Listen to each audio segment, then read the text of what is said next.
So, how'd you get started? What piqued your interest?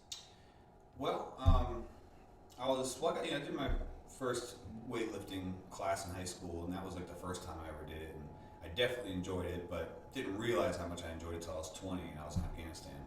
Um, Lifting weights when you were deployed was kind of a way to take your mind off things over there, and it was a good way to build camaraderie with your buddies.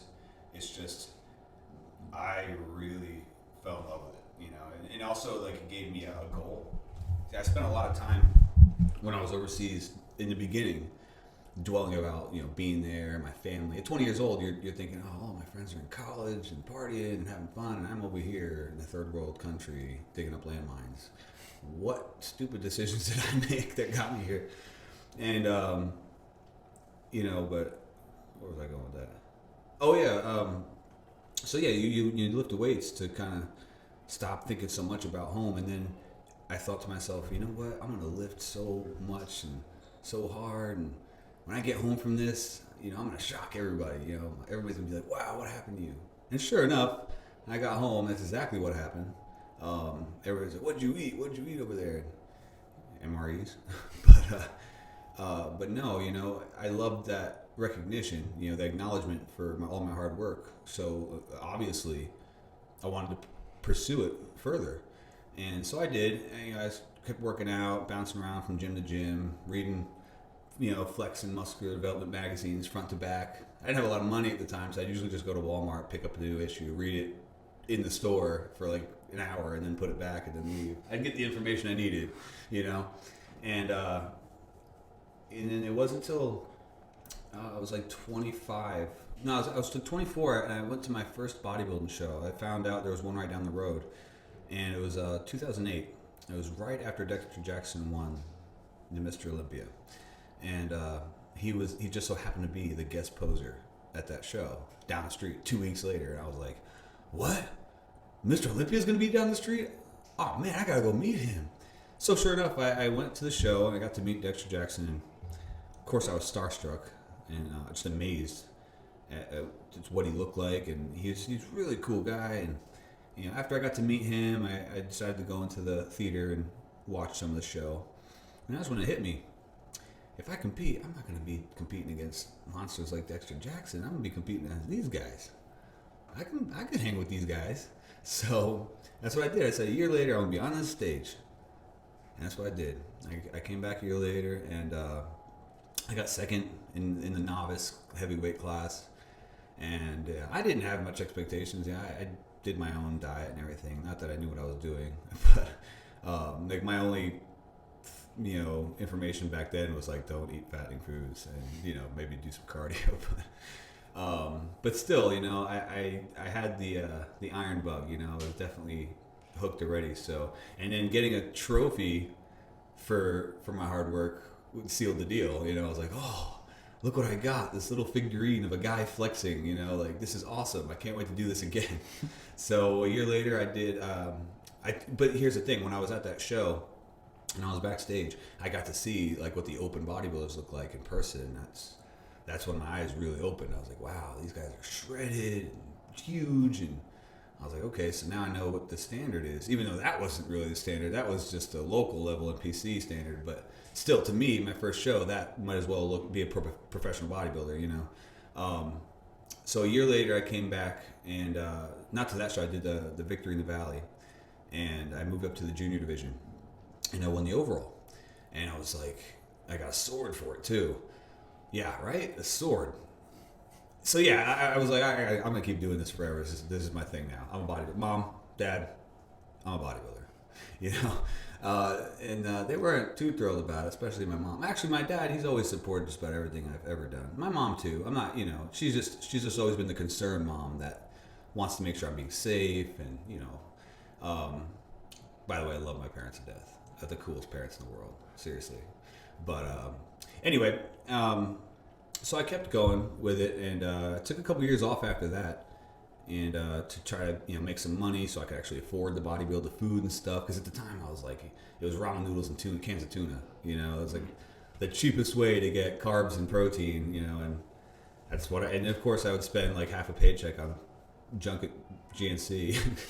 I'd actually make friends with like all like the managers at all the GNCs in like the area around me, and that way I could get their discounts, and like they would hit me up so I could come like get all like the stuff people would return. They just give it to me and stuff.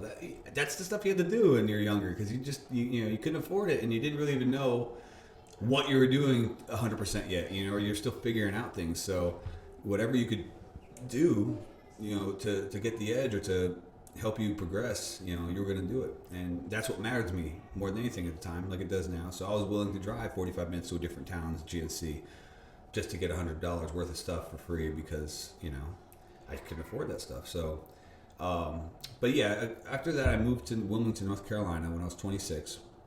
And I met this trainer, biggest guy in the gym. His name was Burt Walden. And this guy was a monster. And I say was, he passed away a couple years ago.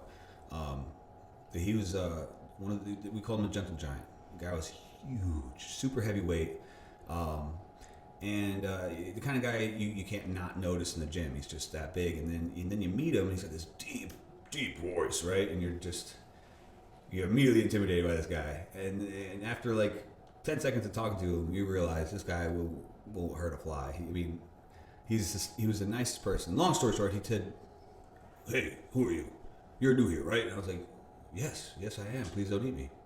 And he said, "Do you compete?" And I said, "Well, I have. A couple years ago I did a couple shows." He said, "You should do the stage show. It's in a couple months. I'll help you. I won't charge you. I just want to help you." I'm like, okay, why is this gigantic monster like wanting to help me? Who am I?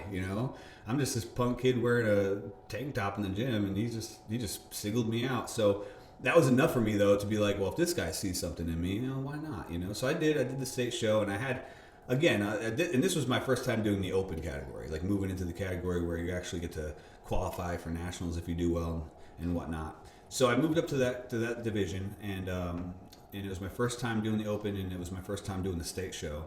And I was a middleweight at the time, and I ended up getting second place, which qualified me for nationals. Again, shocked, totally shocked. Didn't see that coming.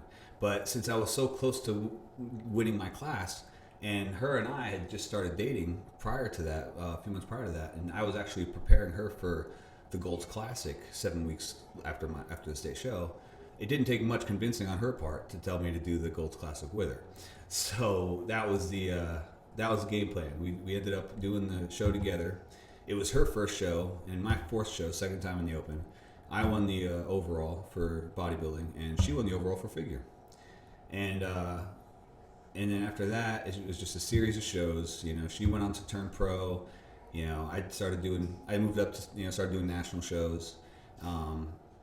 Did pretty well. My first national show I did Junior USA's, and I was a light heavyweight. I was the lightest light heavyweight. I was 180 pounds in a class where the cutoff was 198.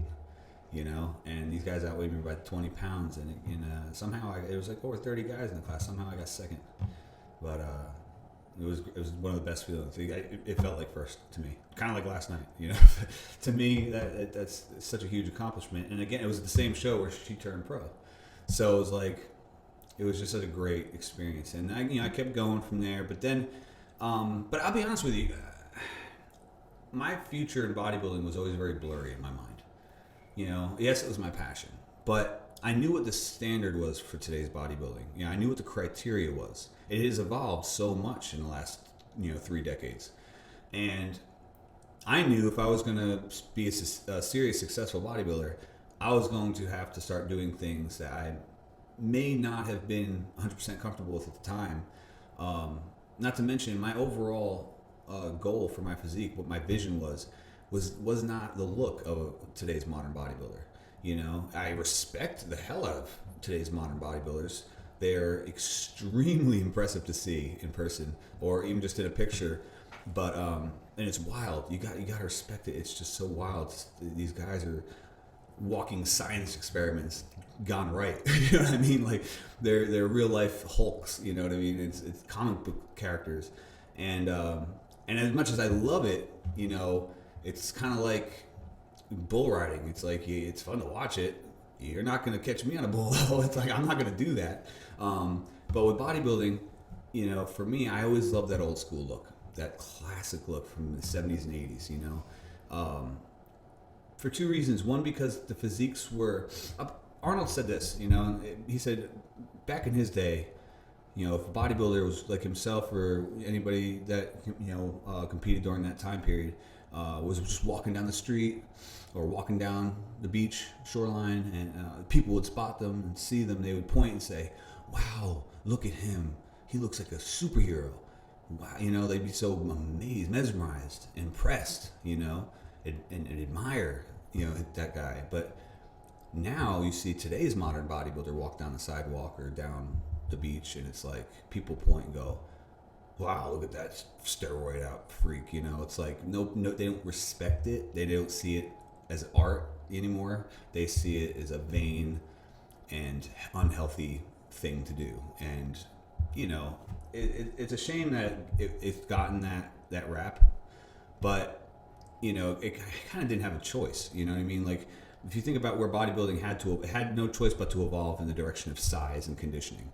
You know, because we had already pretty much reached them in the early 90s. You know, we pretty much reached the peak of how much size can you put on and still stay aesthetic.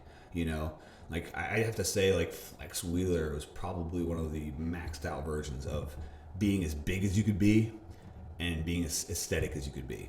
Because once you got past that, you started getting into the whole like Marcus Rule and, you know, Ronnie Coleman, which Ronnie Coleman in his earlier years was way more aesthetic. But if you look at, you know, his final years, you know, on one hand, he wasn't very aesthetic anymore. On the other hand, he was a freak of nature, you know.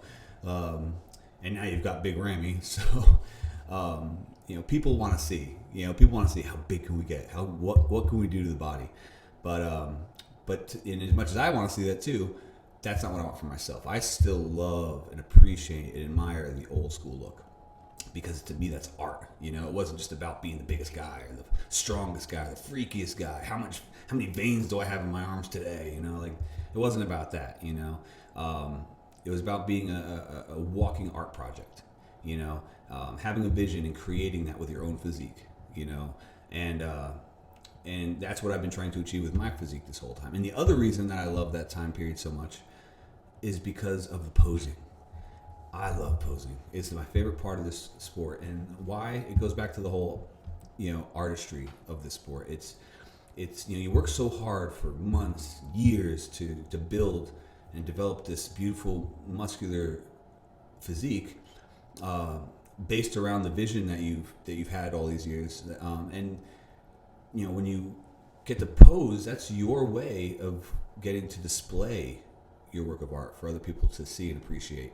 So if you don't know how to pose properly, it's kind of like having a beautiful, rare sports car, but leaving it in your garage all the time. Like, what's the point? You know, why are you gonna work so hard on your physique and you don't even know how to display it? You don't know how to, you know, perform. You know, and that was what I loved about that time period too. Back then, everybody had beautiful physiques. Notice everybody back then was like, today is known as a legend.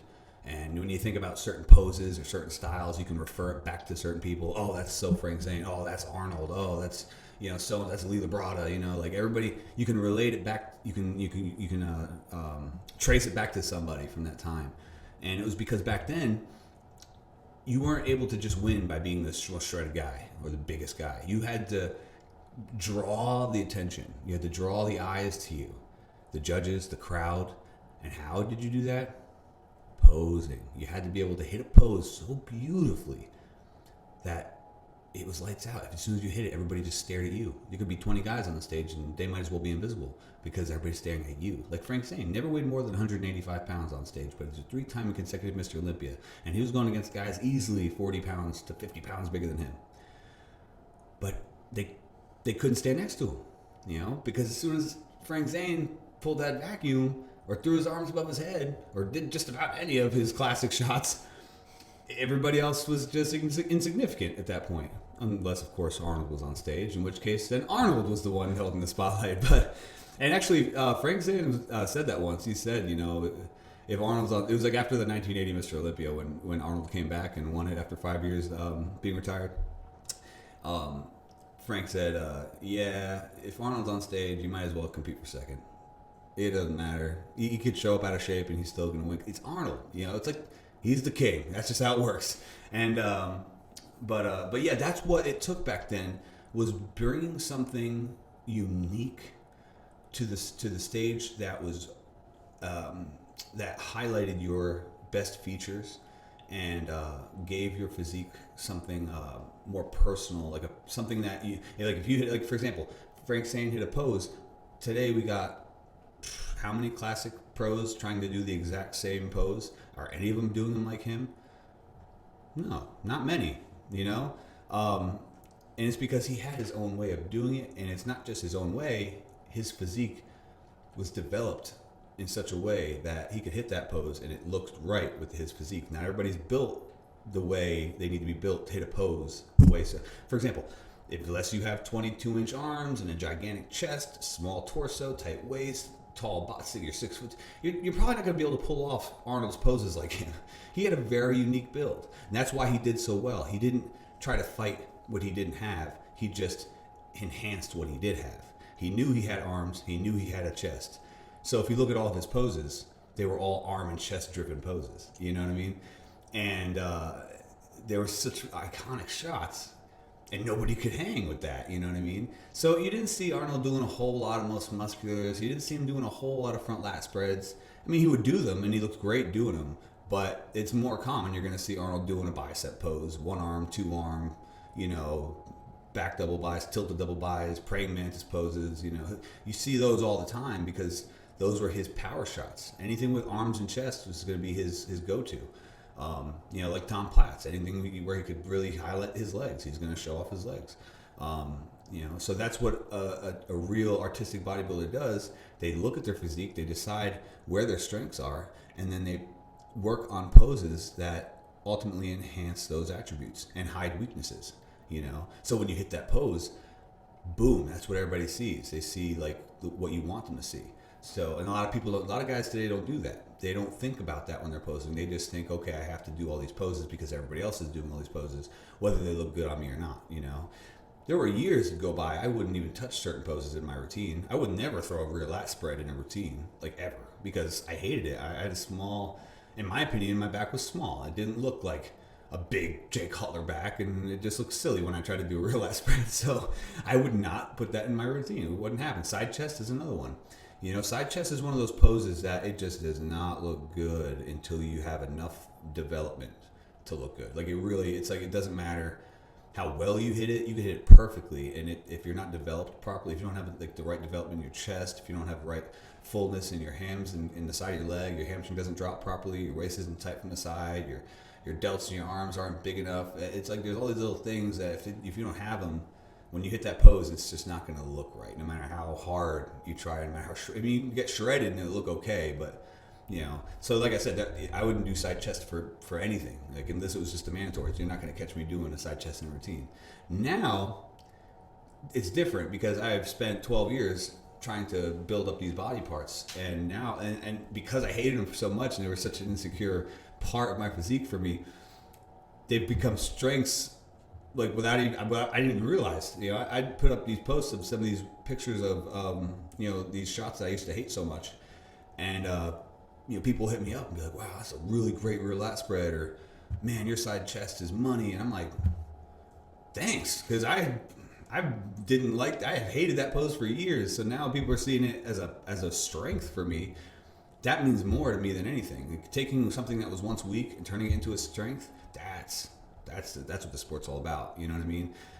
Some people are born with great genetics. Some people are born with big arms. It doesn't take much for them to make their arms even better. But if someone is born, they just don't have, like for me, my arms are always a weakness. And people are surprised by that because a lot of my poses are arm-driven poses. But that's because I've always loved Arnold's poses, and I love those kind of old school shots. So right from the get-go, when I first got started in this sport, like I told you earlier, I wanted to have bigger arms, and that has been an ongoing quest for me for all these years. And I spent years. I would do research, right? I would go to, I would beat up my arms, 2-3 times a week, and I'd make some progress here and there, but it still seemed like they were just so tiny. Like I would do a bicep pose, and it would like be like a Nerf football. You know what I mean? Like Hey Arnold's head, and it was just flat looking. I wanted my tricep to hang low, my bicep to peak high, and I just wanted that big full arm look. And mine was not even close to that. So I just had to spend years and years trial and error, trying different things to see what would make my arms respond. What my arms would respond to, and then I started doing this. I had this idea. You know what I'm gonna do? I'm gonna start watching videos, not of the guys who have amazing arms. Like, I'm not gonna watch a video of what Phil Heath does for arms, because like I said, he could do calves and get an arm pump. I'm not gonna watch what Arnold did for arms. He didn't have to do much for. I mean, he did a lot for arms, but that was one of his qualities, gifts. So I started looking up guys that might have been ridiculed or criticized for being bottom heavy, not having the arms to match the other body parts, and over time they built up the arms to become strengths. And one of the guys that popped in my head years ago was Branch Warren. Okay, Branch Warren had a very aesthetic physique before he turned pro. And when he turned pro, it was still aesthetic, but he got real big, and he became very well known for his quads, his legs. I mean, they called him Quadrosaurus. The guy's legs were unreal. I mean, people waited for him to go on stage, shake his quad around like a big slab of meat, and then slap it, and then lock it, and then you see every striation and every vein, and the whole leg is as big as midsection, basically. And you're like, how does somebody get legs that big? Unfortunately, as impressive as his legs were, his arms were the opposite in the earlier part of his pro career. And people would say, oh, he's never going to be a top guy because his arms are just not where they need to be to compete with guys like Jay Cutler and Ronnie Coleman and so on and so forth. But Branch Warren, being the bodybuilder champion that he was doing the same thing, trial and error, trying different things, and before he knew it, he started having some of the best arms in the show. So much so that he ended up going on to win the Arnold Classic, and was runner-up. So much so that he won the Arnold Classic and was runner-up to Jay Cutler to Mr. Olympia. And like I said, was known for having some of the best arms on stage. So of course, I started watching everything he was doing. Like, what was he doing for his arms? I watched his videos on training and read articles, and I started applying a lot of his methods, to what I was doing for my arms. Anyway, when I did the state show in 2013, the North Carolina State Show is one of the few NPC North Carolina shows that actually give away specialty awards at the end of the show, like best chest in the show, best arms in the show, so on and so forth. They give 5 away, and I got second overall in that show that year. It was a battle between me and this guy, Michael Elks, super nice guy, and it was me and him, and he ended up getting the nudge. He actually won best legs in the show. I won best chest and best posing. And I was so happy because I love posing so much, obviously. And best chest, his chest has always been a strength, so I was happy with that too. Then they said best arms, and they called my name. I thought they were joking. I literally was like, me? And everybody started laughing in the crowd, like, because I was seriously like shocked, like, me? I have the best arms in the North Carolina State bodybuilding competition?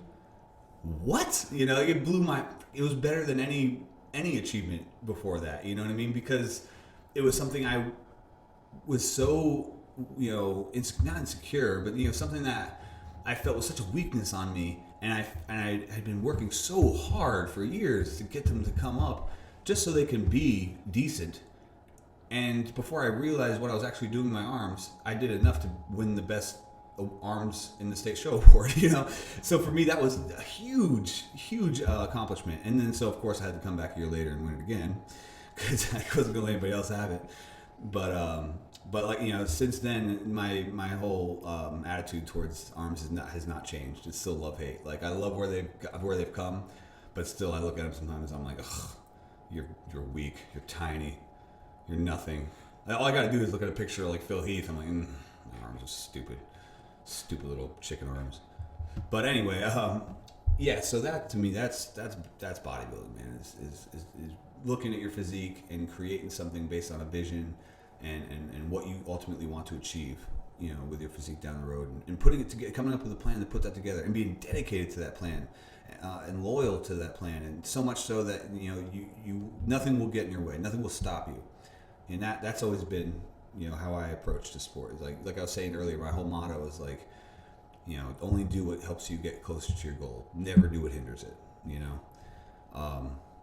But yeah, that's what got me in the sport, and that's why I'm still doing it today. Excellent. Okay, you hit so many things. You're like answering my other questions. I looked at your other questions and Yeah. I was like, oh, he answered that. I want to know if you could speak a little bit on the role the mind plays in your training, in bodybuilding. Sure. Yeah. Mentally, man, the mental aspect of the sport is highly underestimated amongst people that don't have any clue what this is about. In other sports, you don't have to think too much about the sport per se when you're not actually at practice or in a game. You know what I mean? But in bodybuilding, it's 24/7.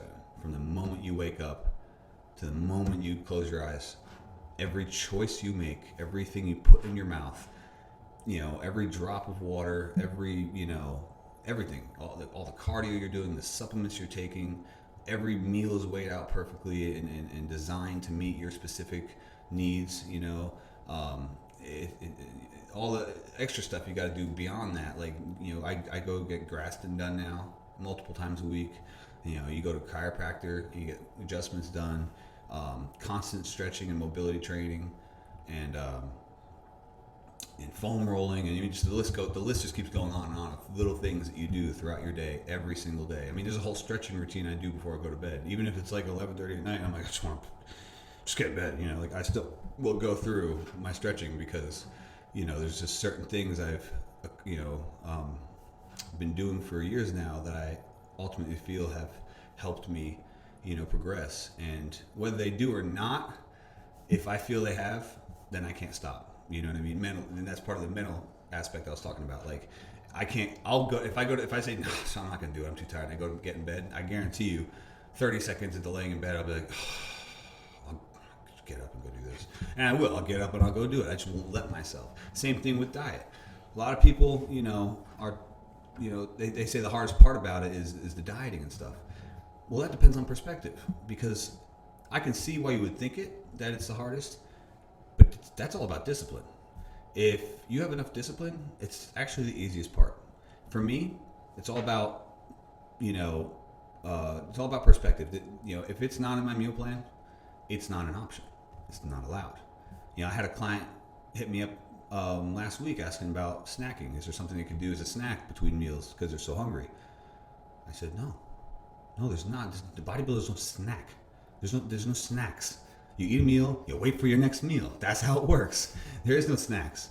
He's and long story short, you have to be mentally strong for this sport, because when you have a goal, a specific goal, everything you do, even outside of bodybuilding, everything you do decides whether you're going to reach that goal or not, and how fast you get there. I tell people all the time, client or not, you get out of this what you put into it. So if you're only going to put 50% in, don't expect 100% of the results. It don't work that way. Sorry. I wish it did, but it doesn't. You know what? I don't wish it did. I'm glad it is that way, because that's why I'm where I'm at today. I wouldn't become a professional athlete if I didn't, stick to my guns and, say, there's no shortcuts, Brian. Deal with it. Embrace it. Embrace this lifestyle. If you want this bad enough, you're going to do what it takes. So just get anything else out of your head. There's nothing. The other world that the muggles live in, that doesn't exist. Yes, that was a Harry Potter reference. Yes, I'm a Harry Potter nerd. So, yeah. Anyway, where was I going with that? So yeah, mentally, this is one of the most demanding sports. You have to be mentally strong if you want to be successful, and you have to be mentally strong to get results. Bottom line. Mind-muscle connection. Yeah, we were talking about that out in the gym. When it comes to the reason bodybuilding for me is more of an art than anything else, is because it starts from the very moment you decide that you want to lift weights and change your body, create something with your body that seems far-fetched, but you know it's possible through proper weight training and nutrition, you know. And as soon as you make that decision, you have to have an artistic point of view, you know. You can't just go in the gym, you know, and just do like this random series of exercises and hope that you're going to turn into a bodybuilder, you know. Like, I'm just going to go to the gym today and I'm just going to do a bunch of random stuff, random machines, and yeah, I'll look like Arnold in a year or so. You know what I mean? Like, nah, you understand, like, you could do everything he was doing and not turn out like him. You have to look at your own physique. You have to pick it apart, really critique it, you know. And you can't be, I'm telling you what, if you're delusional at all, if you're not a realist, you cannot do this sport. Why are you eating? You know for a fact when you chew, it's the loudest freaking sound in the whole world. You could be chewing in that room out there and we'd still hear it. And I hear you doing these slow little chews, which is even worse. Leave my mouth shut. Anyway, I don't remember what I was talking about. You have to be a realist. Yeah, you have to be realist. You cannot be delusional, you know? You can't look at yourself and be like, yeah, I'm the man. I have a great, I'm the next Mr. O. I'm definitely going to be a pro one day. Absolutely not. As a matter of fact, you have to do the exact opposite of that to make it, believe it or not. You have to understand how insanely difficult it is to be successful in the sport. It is not something like, you know, like your neighborhood karate school where you sign up and you get your next belt every 2 months guaranteed. You know what I mean? You just pay, you know, $30 a month and you're going to get a yellow belt next week, you know, and so on and so forth till a year from now you're a black belt and you're 8 years old. You know what I mean? Like, that's not how bodybuilding works. You don't just do a show and then another show and, hey, here's your pro card, so now go do those shows. And no, your guys have been trying to get their pro cards for 20 years and it just, you know, it's not easy, you know, because when you think you're at your best, next thing you know, here comes this genetic freak, you know, who's half your age and he's already beyond the best you've ever been, you know, because there's also a time limit on this sport. You don't have your whole life to be the best bodybuilder, to create the best physique. You have a window, and you have to use that time as wisely as possible. And that's why you have to be so realistic right from the get-go. You know, you have to know what you're getting into.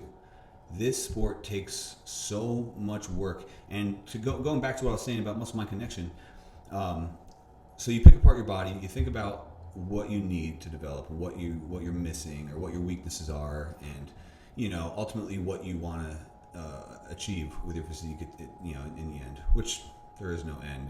It just keeps going. When you reach it, your standard went up without you even realize. Because you know what I mean? Like you get better, and your standard just keeps raising, and before you know it, you've already passed what you originally wanted a while ago. You know, like I didn't. You know, when I first got started, if I saw a picture of what I look like now and said, "Yeah, this will be you one day," blow my mind. You know what I mean? I was because for me, I just wanted bigger arms and like abs and stuff, and then it kind of evolved from there. You know what I mean? And then you compete at higher levels, and you start to really understand. You start learning more about muscular anatomy, and you start really figuring out what the sport is looking for, what you need to do, and you know, to be successful. And you know, when you're in the gym training, you know, that's what you need to be thinking about. You need to be thinking about how you're going to create the physique that you want.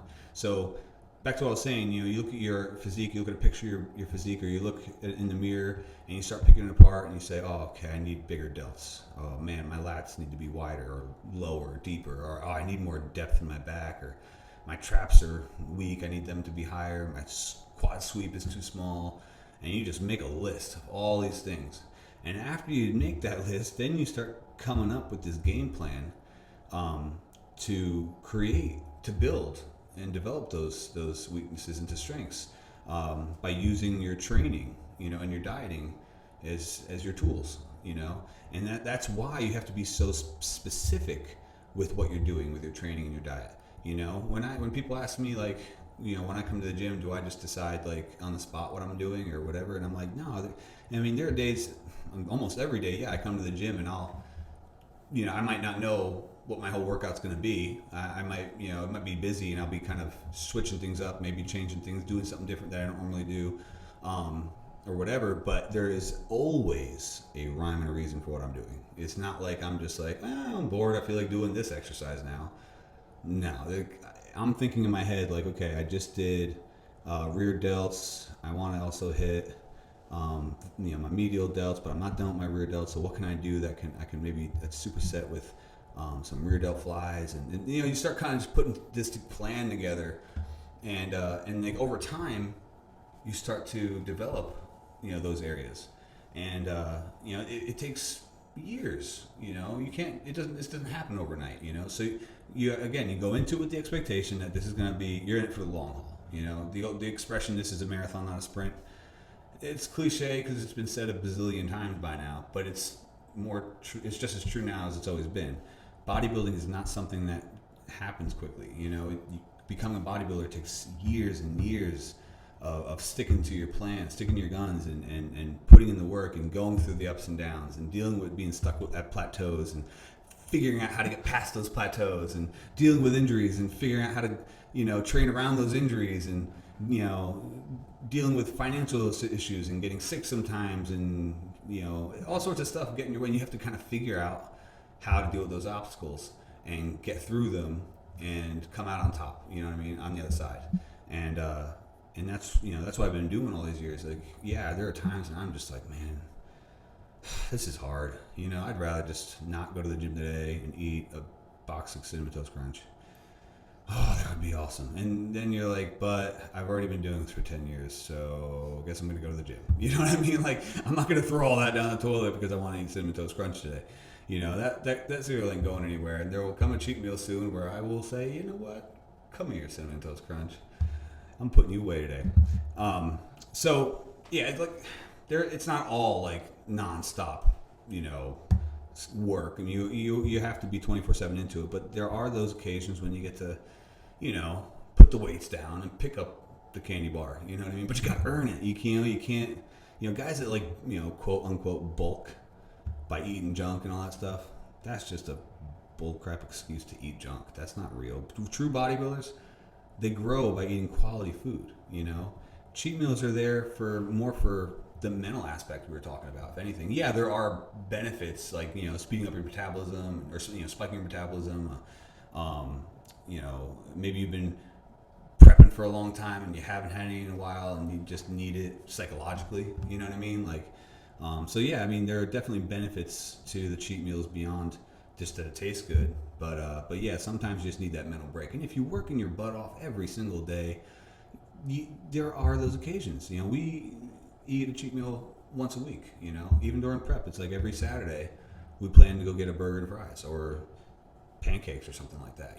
Or sometimes it's like, oh, let's make today clean. We need a clean day today. We don't need to cheat. You know what I mean? We might do like a bowl of oats with like some almond butter and some Truvia and some crushed up almonds and a slice, like a banana chopped up, and yeah, right. Sounds good, right? I love oatmeal, and you can make it taste really, really good, and it's very filling. But at the end of it, it's not like you ate cheesecake. You know what I mean? So really, like I said, there are times when it's like we go this, the healthy, way, and then there are days when it's like, let's go ham, let's do it, let's eat IHOP, and then 3 boxes of cereal, and then cookie dough, and whatever we can find in the cabinet, Oreos from 3 years ago, whatever, let's eat them, So, I forgot the question, but I hope I answered it. You answered it and more. Okay. All right. So your basic philosophy on training, like your training style, you've got your Mike Mentzer heavy duties, you've got your volume training. Good question. I've tried everything over the last decade, and training heavy used to be fun when I was in my earlier 20s, and now I'm in my early 30s. And even though I feel great, I'm in my prime, and it's the best my physique has ever been, I can't quite do the things I was doing when I was younger. Like I can't bench 405 anymore, like I used to. I used to do that for reps. Like on my third set, I'd be benching 405 for like 6-8 reps, like with no spotter, And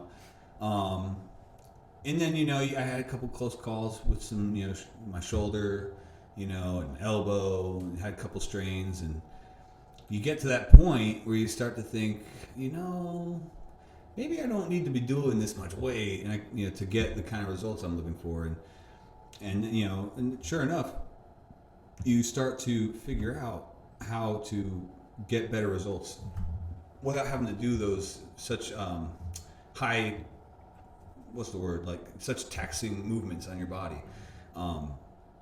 Like I was saying earlier, like injuries suck, man. They're the worst, but they're almost kind of a blessing in disguise. You know, for me, I mean, unless of course it's like a really serious injury, you know, then it's like, okay, that's a real bummer. But minor injuries are sort of, like I said, they're like a blessing in disguise, because ultimately they force you to have to relearn how to train and connect mentally to the muscles you need to target without, you know, exerting more pain or risk to that injured area. You know, assuming of course you've already spent time recovering. I'm not saying like you hurt yourself, you're back in the gym the next day figuring out how to. No, I'm saying like you hurt yourself, you take a week or so off, however much time you need, a few days, whatever, to just get that area to feel a little bit better. And once it's feeling pretty good, of course you're not going to be able to go back in the gym and go back to 100% on whatever you were doing that hurt it in the first place. You have to think, okay, that was a no-go. What can I do though that'll still allow me to hit that muscle group, because I can't just not hit it, I have to hit it. So for like chest, for example, I couldn't do any benching or dumbbells pressing for like a year and a half, for almost 2 years, because of my shoulder. And I had to relearn like how to target my chest just by using like cables, you know, and some hammer strength machines and stuff. And it was a little tricky at first, but before I realized it, I was actually sparking new growth in my chest, because I was stimulating areas in my chest that had been neglected over the years, because I'd just been doing the same kind of movements, heavy movements nonstop.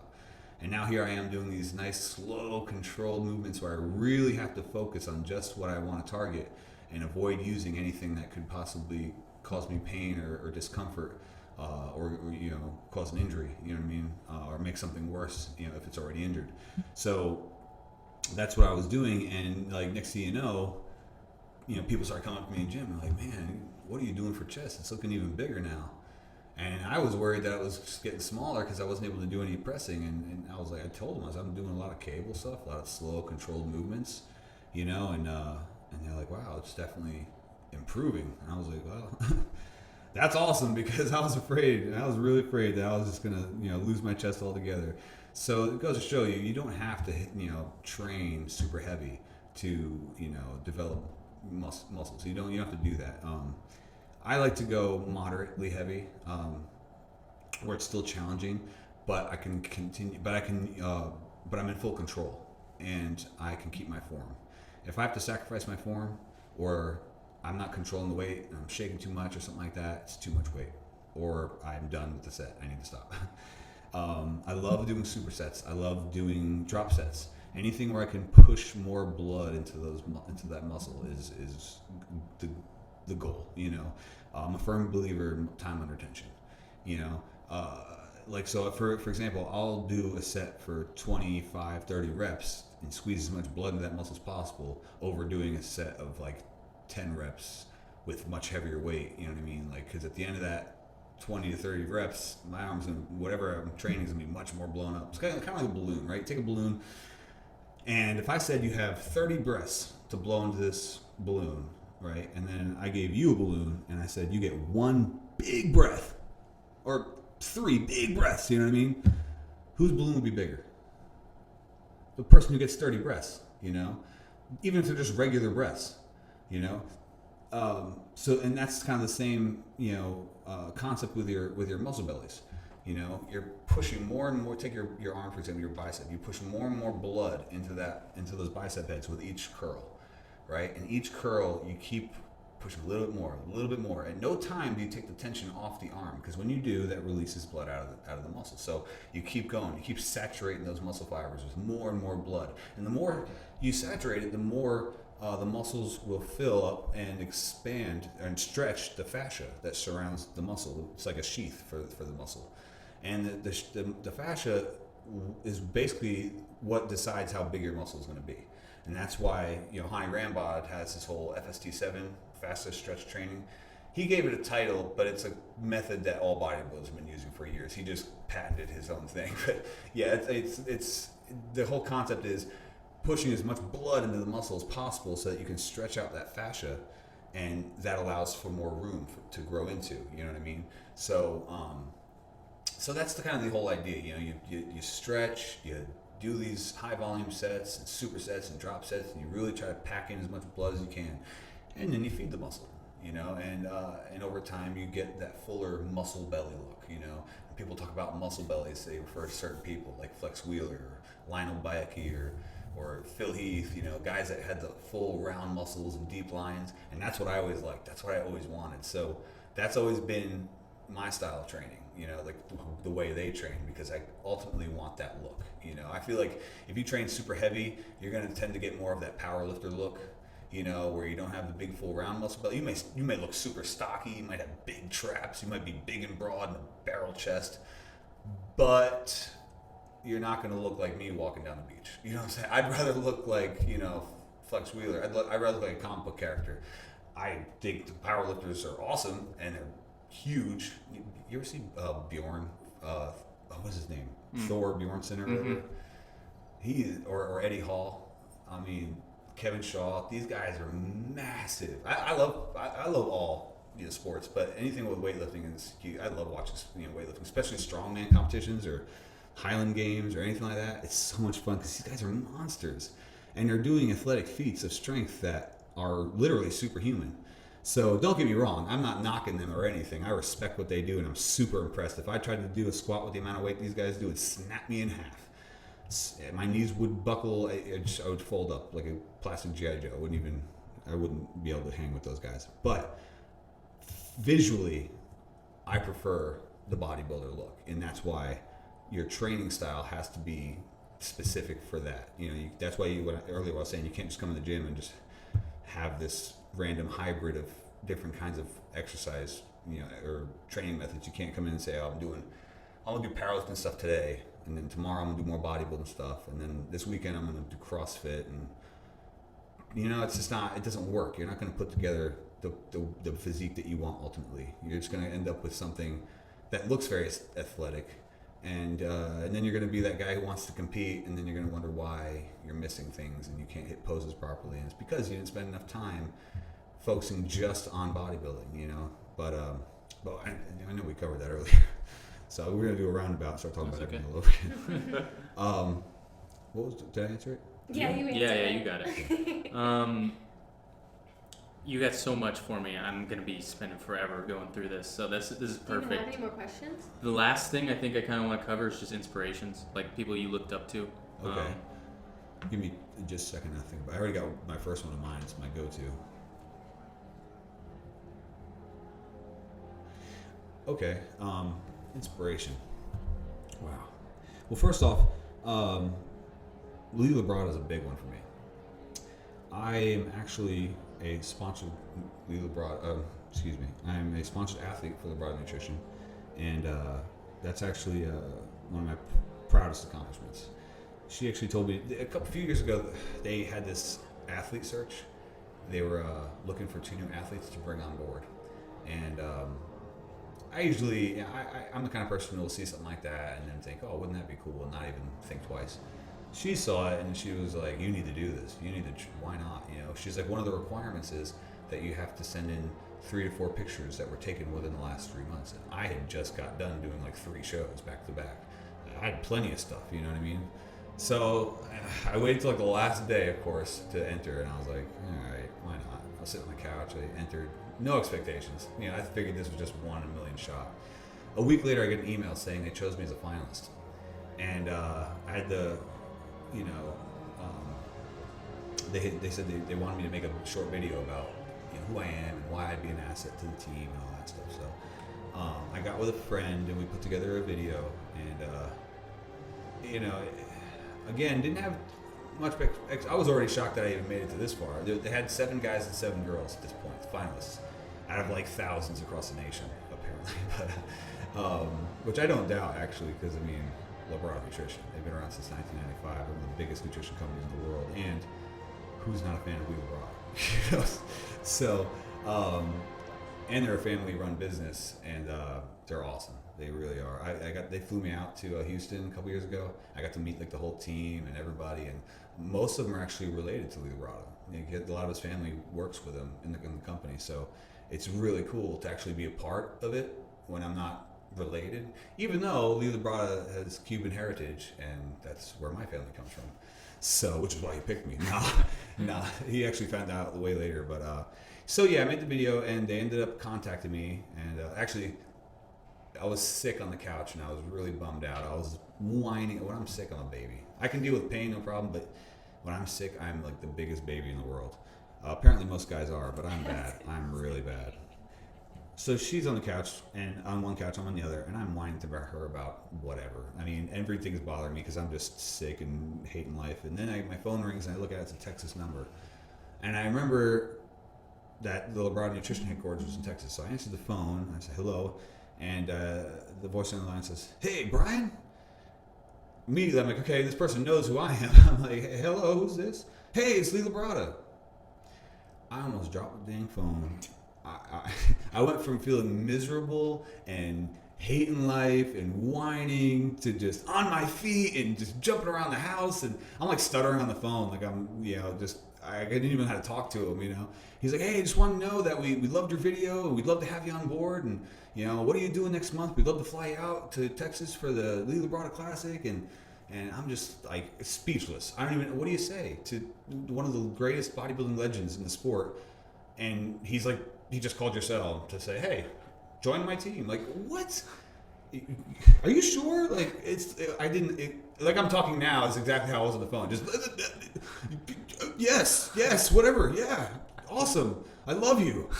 And anyway, so they flew me out, and we did photo shoots and video shoots. They presented, me with an award at the Lee Labrada Classic in front of everybody. It was one of the best experiences of my life. Man, it's so much fun.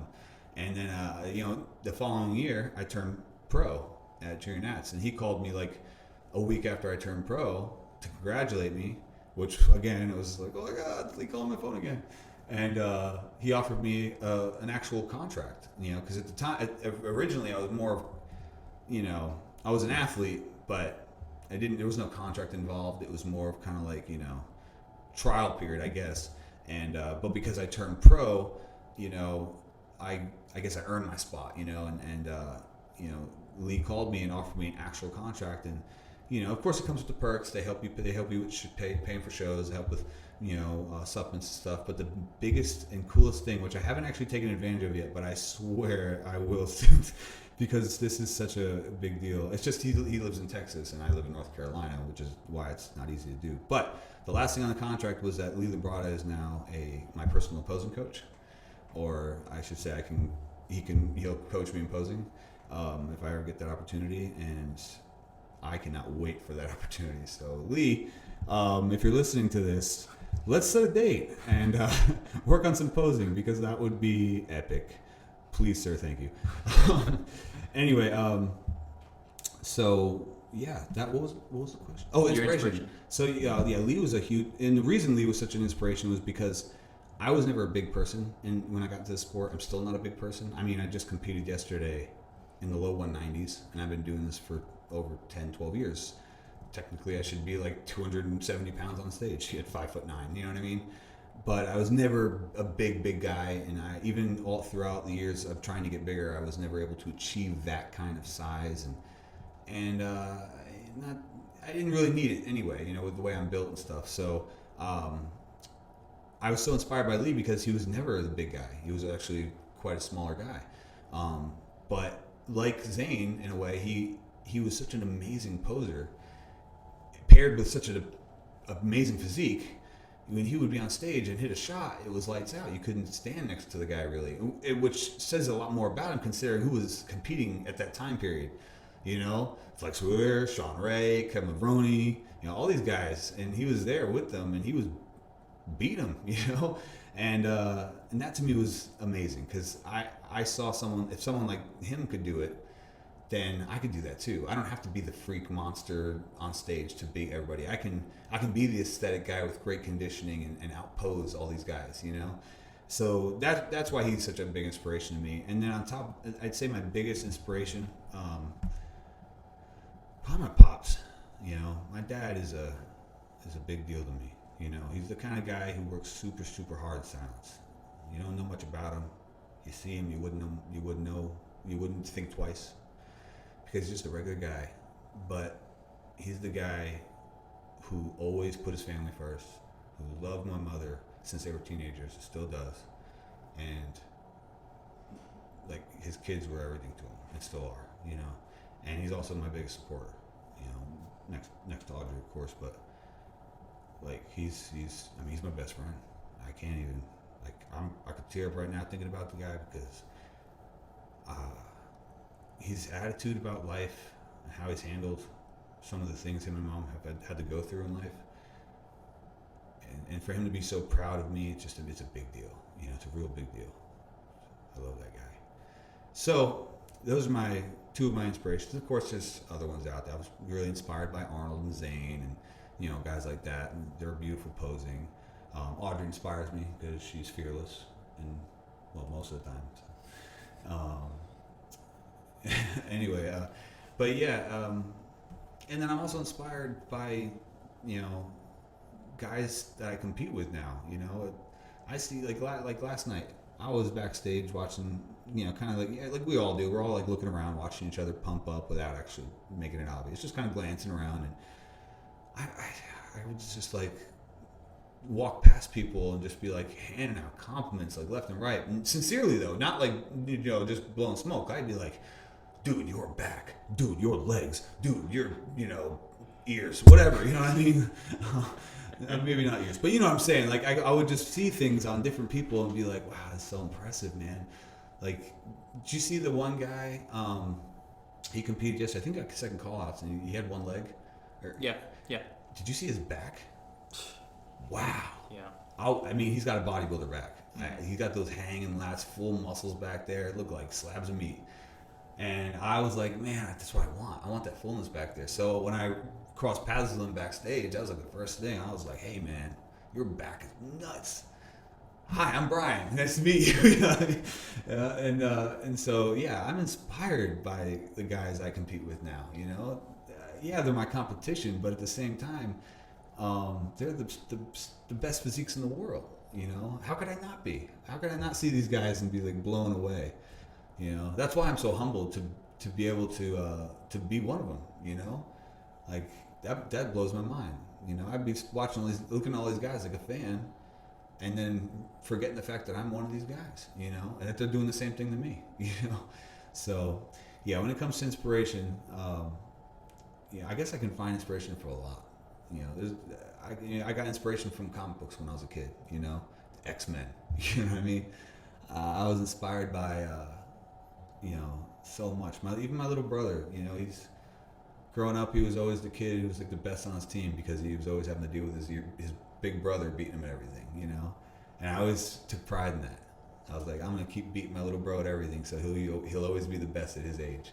Before he knew it, he was better than me at soccer, and you know, that's about it. He was better than me. No, he was better than me at video games, better than me at darts. He's always had talent, you know, for things, and he's always been like the cool kid, you know. So yeah, you know, when I think about just different people that mean a lot in my life, in some way or another, they've inspired me. You know, my mom had 4. Can you ever see the show The Goldbergs? I know one of the guys on it. Huh? I know one of the guys on it. You do? Of course you do. No. The mom, Beverly Goldberg, yeah, that's my mom. And not as psycho, maybe. She's just exaggerated. Yeah, she is. She's exaggerated for the show. But my mom is to this day, still a lot like that. You know, I'll call her on the phone, and if I just say I love you, she'll start crying. You know, because she's, you know, like I called her when we were at the beach the other day because my sister and my niece were out there, and I went out there to spend the day with them, and I did like a live video so like we could talk and they could watch, and my dad's like watching and smiling, and my mom's like, you know, sitting next to him sobbing like a baby, like because she's just watching her kids and grandkid doing what they were doing, you know, 20, 30 years ago. So so she's that mom, very sentimental, very sweet and emotional, would always kind of adopt our friends growing up as her kid, like second kids, and our friends would call her mom, you know, and they could just walk in the house anytime without knocking or ring the doorbell, just walk right on in, and that was always my mom, you know. She bakes 100,000 cookies on Christmas and decorates the whole house like it's the North Pole for Christmas. And yeah, I got real lucky in the parents department. I feel bad for people who don't have that, you know, because I got real blessed with parents. They are amazing people. So, yes, that's my inspiration. Excellent. I think I got everything I need. Thanks.